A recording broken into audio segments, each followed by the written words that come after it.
এক মহিলা প্রশ্ন করছে ডক্টর জাকির নায়েককে যে আচ্ছা আপনি তো বললেন হিন্দু মুসলমান খ্রিস্টান বৌদ্ধ সব ভাই ভাই, তো সব যদি আমরা ভাই ভাই হই, আমি তো হিন্দু, ওই মহিলা বলছে আমি তো হিন্দু, তা আপনার মক্কা মদিনে আমরা যাইতে পারি না কেন?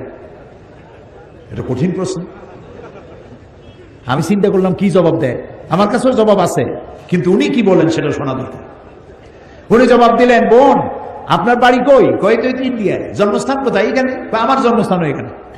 আচ্ছা বোন আপনি কি জানেন যে ইন্ডিয়ায় এমন এমন জায়গা আছে যেখানে এখানে জন্মগ্রহণ করার পরেও সে জায়গায় আপনি আর আমি যাইতে পারি না, এরকম জায়গার নাম জানেন? কোন এরকম জায়গা থাকবে কেন? আমি ইন্ডিয়া জন্মগ্রহণ করেছি, সব জায়গায় যাইতে পারি। উনি বললেন মোটেই না, এখানে এমন এমন জায়গা আছে যেখানে আপনি আমি প্রবেশ করতে পারবো না, তার নাম ক্যান্টনমেন্ট। ক্যান্টনমেন্টে আপনিও ঢুকতে পারবেন না, আমি ঢুকতে পারবো না।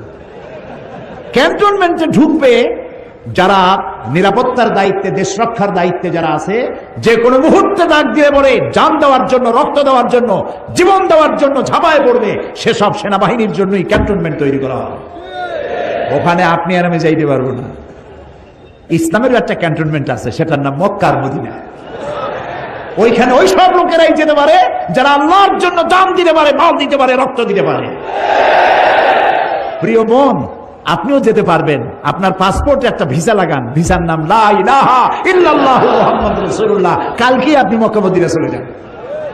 কি সুন্দর জবাব! আমার খালি দোয়াই আসলো যে আল্লাহ তাআলা কি ব্রেন তুমি তাকে দিয়েছো, সুবহানাল্লাহ।